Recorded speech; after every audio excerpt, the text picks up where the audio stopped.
Hello అండి, అందరికీ నమస్తే. నేను మీ రేణు టిన్సీ. ఈరోజు మనము యాదాద్రి తిరుమలగిరికి వెళ్తున్నాము. యాదాద్రి తిరుమల దేవస్థానం అని పిలువబడే స్వర్ణగిరికి వెళ్తున్నామండి. ఈ స్వర్ణగిరి శ్రీ వెంకటేశ్వర స్వామి ఆలయం.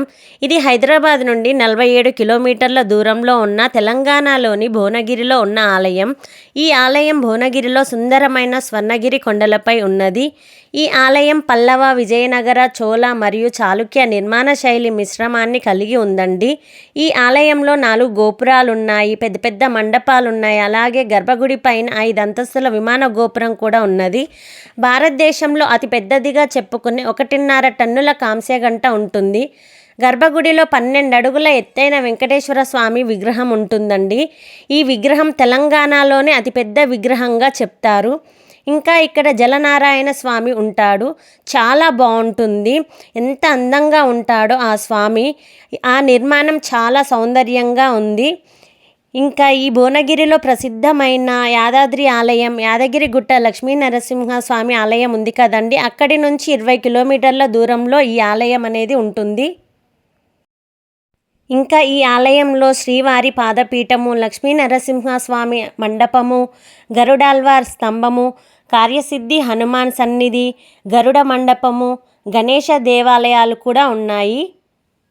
ఇక్కడ 12 అడుగుల ఎత్తైన వెంకటేశ్వర స్వామి విగ్రహం ఉంటుందన్నాను కదా. నల్లటి గ్రానైట్తో తయారు చేయబడిందండి. మరియు బంగారం, వెండితో కూడా అలంకరించబడి అద్భుతంగా ఉంటుందండి ఆ విగ్రహము. ఈ స్వర్ణగిరి వెంకటేశ్వర స్వామి ఆలయంలో అనేక ఉత్సవాలు జరుగుతాయండి. అందులో ముఖ్యంగా బ్రహ్మోత్సవాలు, వెంకటేశ్వర బ్రహ్మోత్సవము, తిరుకల్యాణోత్సవము, అలాగే జ్యేష్ఠాభిషేకము, చిత్రపూర్ణిమ, వైకుంఠ ఏకాదశి, తెప్పోత్సవము అనేవి కూడా జరుగుతాయి.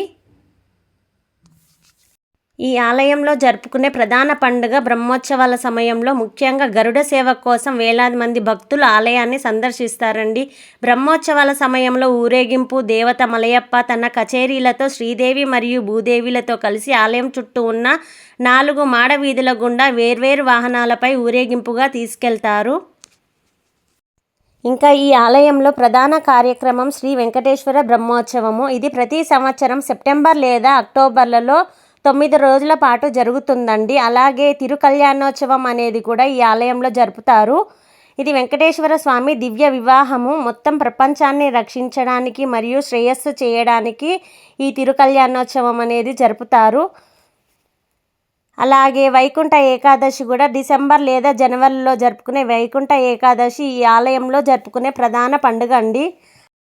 తెప్పోత్సవం అనేది కూడా 5 రోజులు జరుపుతారండి. ఆ పండుగ అది మార్చిలో జరుపుతారు. ఈ హనుమాన్ విగ్రహం అనేది 40 అడుగుల ఏకశిలా హనుమాన్ విగ్రహం అండి.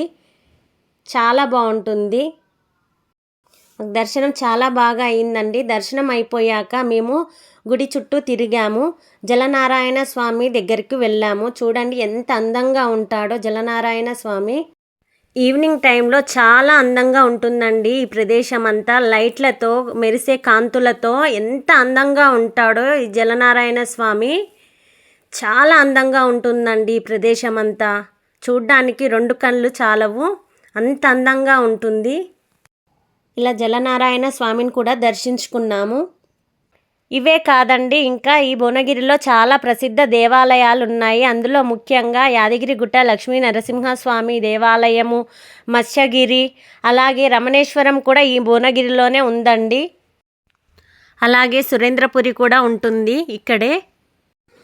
ఈ స్వర్ణగిరి వెంకటేశ్వర స్వామి ఆలయానికి ఒక చరిత్ర ఉందండి.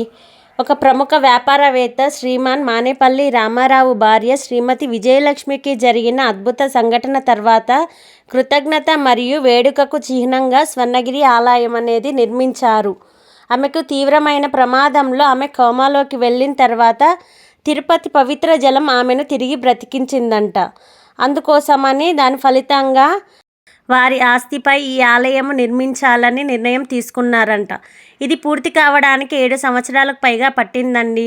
శ్రీమాన్ మానేపల్లి రామారావు మరియు శ్రీమతి విజయలక్ష్మి దంపతుల కుమారులు శ్రీమాన్ మానేపల్లి మురళీకృష్ణ మరియు శ్రీమాన్ మానేపల్లి గోపీకృష్ణ సాంప్రదాయ శ్రీ పంచరాత్ర ఆగమ మరియు తెన్నాచార్య పద్ధతులను ఉపయోగించి 22 ఎకరాల భూమిలో స్వర్ణగిరి ఆలయ నిర్మాణాన్ని చేశారంట. ఈ ఆలయ నిర్మాణం 2018లో ప్రారంభమై 2024 మార్చిలో పూర్తయింది. ఈ స్వర్ణగిరి ఆలయ నిర్మాణానికి దాదాపు 500 కోట్లు ఖర్చయ్యాయండి. ఈ ఆలయ సముదాయం 22 ఎకరాల విశాలమైన స్థలంలో ఉంది. ఇక హనుమాన్ మండపం అయితే 120 అడుగుల ఎత్తులో ఉంటుందండి. హనుమాన్ మండపం అంత ఎత్తుగా ఉంటుంది. అందులో 40 అడుగుల ఏకశిలా హనుమాన్ విగ్రహం అనేది ఉంటుంది. ఇదండి ఈ ఆలయ చరిత్ర. ఇది స్వర్ణగిరి బ్యాక్ సైడ్ అండి. మా వెహికల్స్ అన్నీ బ్యాక్ సైడే పార్క్ చేశాము. ఇక మీకు ఈ స్వర్ణగిరి నచ్చినట్లయితే ఇక స్టార్ట్ కండి స్వర్ణగిరి దేవాలయానికి. గోవిందా గోవిందా. మీకు ఈ స్వర్ణగిరి దేవాలయం నచ్చినట్లయితే అందరూ కామెంట్లో తెలియజేయండి గోవిందా గోవిందా అని. ఇక మేము అక్కడి నుంచి స్టార్ట్ అయ్యామండి. ఇది భువనగిరికి దగ్గరలో ఉన్న పార్క్ అండి. ఇది స్వర్ణగిరి టెంపుల్కు దగ్గరలోనే ఉంటుంది. పిల్లలు కాసేపు ఆడుకుంటారని మేము ఇక్కడికి వచ్చాము. ఇక్కడ ప్లే జోన్ అనేది ఉంటుంది, ప్లే ఏరియా. అక్కడే ఒక లేక్ ఉందండి, భువనగిరి లేక్. చాలా బాగుంది చూడటానికి. లొకేషన్ చాలా పీస్ఫుల్గా ఉందండి. మేము అక్కడే చాలాసేపు స్పెండ్ చేశాము. ఇక పిల్లలైతే అక్కడ ఉన్న పెద్ద పెద్ద రాళ్ళ మీద ఎక్కి కూర్చొని ఫోటోలకు పోజులు ఇచ్చారు. అలాగే అక్కడ ఉన్న లేక్ దగ్గర కొన్ని పిక్స్ తీసుకున్నామండి. ఇక పిల్లలు ప్లే ఏరియాలో చాలాసేపు ఆడుకున్నారు. ఈవినింగ్ అయిన దాకా మేము అక్కడే ఉన్నాము.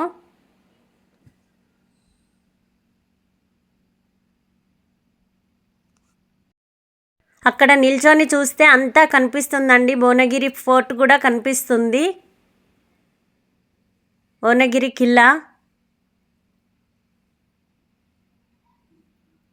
అది ఈవినింగ్ కదా, చాలా పీస్ఫుల్గా ఉందండి.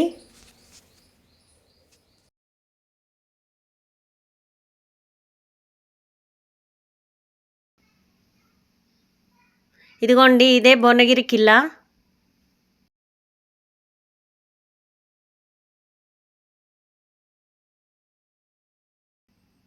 వెదర్ ఎంత బాగుందో చూడండి.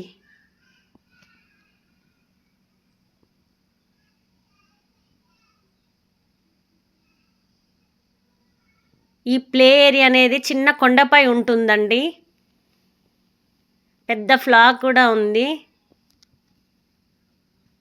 ఇలా మేము భువనగిరిలో ఉన్న స్వర్ణగిరి టెంపుల్ అలాగే అక్కడే ఉన్న పార్కులో టైం అనేది స్పెండ్ చేశాము. ఈ వీడియో కనుక మీకు నచ్చినట్లయితే ప్లీజ్ లైక్, షేర్, కామెంట్ చేయండి. అలాగే సబ్స్క్రైబ్ కూడా చేయండి. Thank you for watching. Bye bye.